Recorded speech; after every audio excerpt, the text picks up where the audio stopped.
ಎಲ್ಲರಿಗೂ ನಮಸ್ಕಾರ. ಈಗ ನೀವು ನೋಡ್ತಾ ಇರುವಂಥ ಗಿಡ ಏನಿದೆ, ಈ ಗಿಡದ ಹೆಸರು ನಮ್ಮ ಹಳ್ಳಿ ಭಾಷೆಯಲ್ಲಿ ಚಿಟಲಿ ದೊರಾಕು ಎಂದು ಕರೆಯಲಾಗುತ್ತದೆ. ಇದು ನಿಮ್ಮ ಕಡೆ ಏನಂತ ಈ ಗಿಡವನ್ನು ಕರೀತಾರೋ ಸ್ವಲ್ಪ ಕಾಮೆಂಟ್ ಮಾಡಿ ತಿಳಿಸಿ.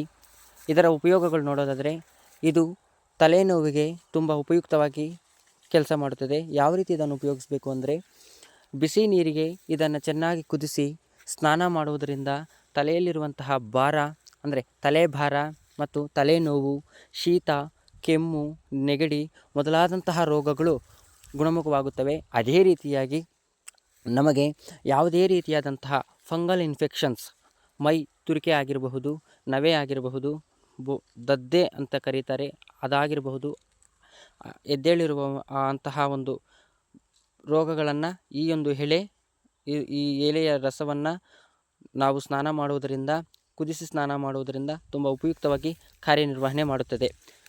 ನಿಮ್ಮ ಕಡೆ ಈ ಎಲೆಯನ್ನು ಏನಂತ ಕರೀತಾರೋ ಕಾಮೆಂಟ್ ಮಾಡಿ, ಮತ್ತು ನನ್ನ ಪೇಜನ್ನು ಸಬ್ಸ್ಕ್ರೈಬ್ ಮಾಡಿಕೊಂಡು ಫಾಲೋ ಮಾಡಿಕೊಂಡು ಈ ಹಳ್ಳಿ ಹುಡುಗನನ್ನು ಬೆಳೆಸಬೇಕಾಗಿ ತಮ್ಮಲ್ಲಿ ವಿನಂತಿಸಿಕೊಳ್ಳುತ್ತಿದ್ದೇನೆ.